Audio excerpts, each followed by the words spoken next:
नमस्कार दोस्तों, मैं अमर कडाले फिर से एक बार आपका स्वागत करता हूं आपके पसंदीदा चैनल में जिसका नाम है बोधी ब्लेंडेड लर्निंग। फ्रेंड्स, आज का जो वीडियो है वो है variation and changes in supply. हम लोगों ने इससे पहले सप्लाई के रिलेटेड बहुत सारे कंसेप्ट देखे हुए। वो कंसेप्ट थे कंसेप्ट ऑफ सप्लाई सबसे इंपॉर्टेंट, उसके बाद देखा था law of supply, determinants of supply, assumptions to the law of supply and exception to the law of supply. ये हमारा जो पार्ट है आज का, वो बता रहा है कि लॉ ऑफ सप्लाई का जो कर्व है किस तरीके से चेंज होने वाला है। तो यहाँ पे दो कंडीशंस आएंगी, ये आएगा वेरिएशंस और दूसरा आएगा चेंजेस।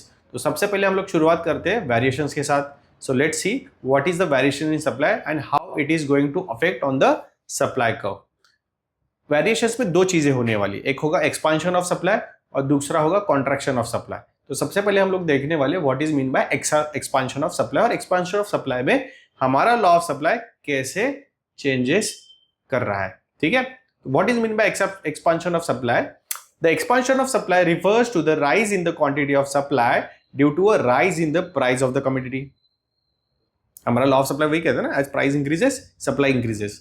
लेकिन यहाँ पे एक चीज है एक्सपांशन के साथ, ओनली प्राइस में चेंजेस होने की वजह से लॉ ऑफ सप्लाई क्या हो रहा है ये यहाँ पे दिखाने वाले हैं हम लोग, where as other factors are going to remain constants.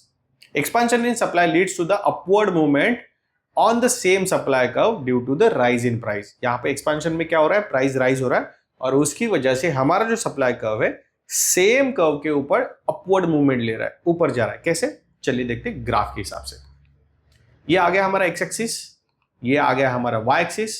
X axis पे हम लोगों ने लिया हुआ है quantity supply, where as Y axis पे हम लोगों ने लिया हुआ है प्राइस ऑफ द कमोडिटी। चलिए हम लोग दो डिफरेंट प्राइस लेते, एक प्राइस जो पहला इनिशियल रहेगा उसको हम लोग बोलते हैं पी प्राइस, और जो इंक्रीज होने के बाद प्राइस होने वाला है उसको हम लोग कहेंगे P1। वेयर एज क्वांटिटी के साथ भी वही हो रहा है, क्वांटिटी इनिशियल वाला है Q और प्राइस इंक्रीज होने के बाद जो चेंज हो रहा है क्वांटिटी वो रहेगा Q1। चलिए ड्रॉ करते हैं। हमारा पहला इनिशियल प्राइस क्या था, P जब प्राइस था तो क्वांटिटी डिमांडेड था Q, लेकिन as price increases law of supply affects and the quantity of supply increases to Q1। P1 price पे Q1 क्वांटिटी सप्लाई हो रहा है। चलिए ये दोनों के जो इंटरसेक्शन है उससे हम लोग एक कर्व ड्रॉ करते हैं। वो कर्व हम लोगों ने ड्रॉ किया है, कौन सा कर्व है, सप्लाई कर्व, इसलिए उसको हम लोग बोलेंगे SS।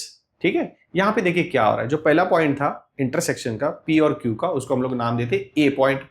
अभी A पॉइंट से एक जो दूसरा इंटरसेक्शन बन रहा है B पॉइंट, वहां पे जाने के लिए क्या हो रहा है, देखिए डायरेक्शन चेंज हो रहा है। राइट साइड में मूवमेंट हो रहा है, अपवर्ड डायरेक्शन में मूवमेंट हो रहा है और वापस अपवर्ड क्रॉस डायरेक्शन में भी मूवमेंट हो रहा है। और ये मूवमेंट होने के बाद हमें हमारा नया इंटरसेक्शन पॉइंट मिल रहा है जो है पॉइंट बी। देखिए यहाँ पे क्या हो रहा है, प्राइस चेंज हो रहा है और प्राइस चेंज होने की वजह से एक्सपांशन हो रहा है इन व्हाट, सप्लाई। कैसे हो रहा है, अपवर्ड डायरेक्शन में। देखिए एक्सपांशन जो होगा, कॉन्ट्रैक्शन जो होगा due to changes in price होगा। वेयर चेंजेस हम लोग जो देखने वाले हैं, चेंजेस इन सप्लाई, वो होगा अदर फैक्टर्स की वजह से। आगे चल के हम लोग देखते हैं। एक्सपांशन समझ में आया, चलिए देखते हैं अभी नेक्स्ट। हमारा नेक्स्ट क्या है, contraction in supply. Contraction in supply refers to the fall in the quantity supply due to the fall in the price of the commodity. Where as other factors, there are number of other factors, हम लोगों ने determinants of supply में देखे, those all other factors are going to remain constant. In this case, the contraction of supply, there is a downward movement of supply on the same supply curve. कैसे? चलिए graph के माध्यम से हम लोग समझने की कोशिश करते हैं। ये आ गया हमारा x एक्सिस, ये आ गया हमारा y एक्सिस। x एक्सिस पे क्या था, क्वांटिटी सप्लाई, y एक्सिस पे क्या था, प्राइस ऑफ द कमोडिटी। चलिए यहाँ पे भी हम लोग दो प्राइजेस लेंगे, लेकिन ध्यान रखिए यहाँ पे प्राइस क्या हो रही, कम हो रही है। तो हमारा जो पहले P था नीचे था और P1 ऊपर था, अभी उल्टा होगा। क्या होगा, P हमारा रहेगा ऊपर और P1 रहेगा नीचे, क्योंकि प्राइस क्या हो रही है, डिक्रीज हो रही है। हेलो, प्राइस क्या हो रही है, डिक्रीज हो रही है। और क्वांटिटी भी सप्लाई क्या होगी, कम होगी। As price decreases quantity supply decreases. यही हमारा लॉ ऑफ सप्लाई कह रहा है। लेकिन यहाँ पे अदर फैक्टर्स क्या है, कांस्टेंट है। तो चलिए P और Q का हम लोग ग्राफ ड्रॉ करते हैं। ये P और Q आ गया। दूसरा, जब प्राइस डिक्रीज हो रही है क्वांटिटी सप्लाई भी डिक्रीज हो रही है, P1 Q1। इससे भी हम लोग क्या करेंगे, ग्राफ ड्रॉ करेंगे, स्ट्रेट लाइन जो इंटरसेक्शन वाले पॉइंट है। जब हम लोग वो ड्रॉ करते हैं हमें एक एसएस सप्लाई कर्व मिल रहा है। अभी देखिए हमारा ए पॉइंट कहाँ पे है, इनिशियल। ए कहाँ पे रहेगा, इनिशियल पॉइंट, वो कहाँ पे, ऊपर। और क्या हो रहा है, प्राइस डिक्रीज होने की वजह से सप्लाई डिक्रीज हो रहा है इन थ्री डिफरेंट डायरेक्शंस। नीचे गया, ये लेफ्ट हैंड साइड और ये डाउनवर्ड साइड, ओके। और हमें हमारा नया पॉइंट मिल रहा है जो है बी पॉइंट। यहाँ पे क्या हो रहा है, ड्यू टू प्राइस डिक्रीज हमारी क्वांटिटी सप्लाई डिक्रीज हो रही है और इसी को हम लोग बोलते हैं कॉन्ट्रैक्शन ऑफ सप्लाई कर्व। समझ में आया? यहाँ पे अदर फैक्टर्स कैसे है, कांस्टेंट। चलिए अभी हम लोग देखते हैं चेंजेस इन सप्लाई का क्या मतलब है और इससे क्या चेंजेस होने वाले हमारे सप्लाई कर्व में। यहाँ पे दो चीजें होने वाली, सबसे पहले जो होने वाला है इंक्रीज इन सप्लाई, दूसरा होगा डिक्रीज इन सप्लाई। लेकिन सबसे पहले हम लोग देखेंगे इंक्रीज इन सप्लाई का मतलब क्या है। देखिए जो हमारा वेरिएशंस था उसमें क्या चेंज हो रहा था, प्राइस, ओके। अदर फैक्टर्स कैसे रह रहे थे, कांस्टेंट। यहां पे क्या होगा, प्राइस रहेगी कांस्टेंट और अदर फैक्टर्स अफेक्ट करेंगे।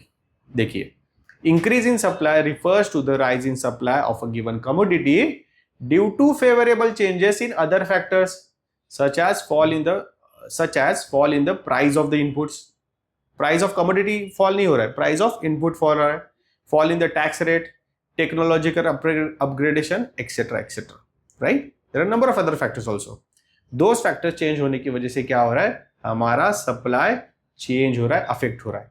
While price remain constant, the supply curve shift to the right of the original supply curve. क्या हो रहा है, राइट साइड में शिफ्ट हो रहा है। कैसे, चलिए ग्राफ के माध्यम से समझते हैं।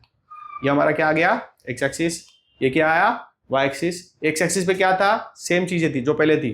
एक्स एक्सिस पे है क्वांटिटी सप्लाई, वाई एक्सिस पे है प्राइस ऑफ द कमोडिटी। चलिए देखते हैं क्या चेंजेस हो रही है।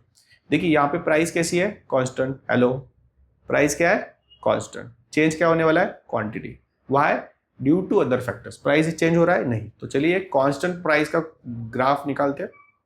प्राइस कांस्टेंट, क्वांटिटीज दो है, एक क्यू है एक Q1 है।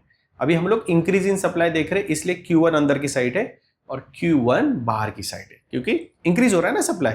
चलिए देखते हैं क्या हो रहा है। जब प्राइस P था तब पहला जो क्वांटिटी था Q, उससे हम लोग एक ग्राफ निकालेंगे। ये क्या है, SS कर्व है हमारा, सप्लाई कर्व है, ठीक है। इसको हम लोग पॉइंट को नाम देते हैं A पॉइंट। अभी हो क्या रहा है, अदर फैक्टर्स जैसे कि टैक्सेशन है, टेक्नोलॉजिकल अपग्रेडेशन है, इनपुट सस्ते होने की वजह से हमारा क्या हो रहा है, सप्लाई इंक्रीज हो रहा है। हेलो, मेरे पास जब ज्यादा पैसे रहेंगे और मेरे को कोई चीज सस्ते में मिलेगी तो मैं ज्यादा प्रोडक्शन करूंगा ना, सिंपल बात है। इनपुट सस्ते आ रहे हैं, टैक्सेशन कम कर दिया गवर्नमेंट ने किसी चीज के लिए, इनपुट्स के लिए। अगर इनपुट सस्ते हो गए या फिर टैक्सेशन हो सकता है कि मेरे सेल पे होगा, मेरे इनकम पे होगा, वो अगर कम होने की वजह से मेरे पास ज्यादा पैसा बचेगा तो मैं ज्यादा प्रोडक्शन करूंगा। टेक्नोलॉजिकल अपग्रेडेशन, हेलो, जैसे कि मेरा पहला वाला मोबाइल था जिसमें वीडियोस नहीं थे, सॉन्ग्स नहीं थे, बराबर है। तो जैसे टेक्नोलॉजी अपग्रेड होती गई, हमारा मोबाइल सारी काम करने लगा। So number of other product पे जो एक्सपेंडिचर हो रहा था वो नहीं हो रहा है, उसके साथ साथ प्रोडक्शन फास्ट हो रहा है। हेलो, और ये सारी चीजों की वजह से क्या हो रहा है, मेरा क्वांटिटी सप्लाई इंक्रीज हो रहा है, भले ही प्राइस क्या है, सेम है। तो देखिए हमारा प्राइस सेम होने के बावजूद भी हमारा क्वांटिटी सप्लाई क्या हुआ, इंक्रीज हुआ। लेकिन यहाँ पे इंक्रीज होते वक्त क्या हो रहा है, वो राइट साइड शिफ्ट हो रहा है। हेलो, सेम कर्व पे इंक्रीज नहीं हो रहा है। सेम कर्व पे अगर इंक्रीज हो रहा है तो वो क्या होता था, एक्सपेंशन ऑफ सप्लाई हो रहा था। यहाँ पे क्या हो रहा है, राइट साइड शिफ्ट हो रहा है। दैट मीन्स ये क्या है, इंक्रीज इन सप्लाई है। अंडरस्टूड। इसको कर्व को नाम देते हैं S1 और ये जो राइट साइड में गया है हमारा जो न्यू इंटरसेक्शन पॉइंट, इसको नाम देंगे B। तो ये किस डायरेक्शन में चेंज हो रहा है, राइट साइड। कैसे मूवमेंट है, राइट साइड। अंडरस्टूड। ये है इंक्रीज इन सप्लाई। चलिए अभी हम लोग देखते हैं नेक्स्ट पॉइंट, वो क्या है, क्या है, डिक्रीज इन सप्लाई। यहां पे क्या हो रहा है, चलिए देखते हैं।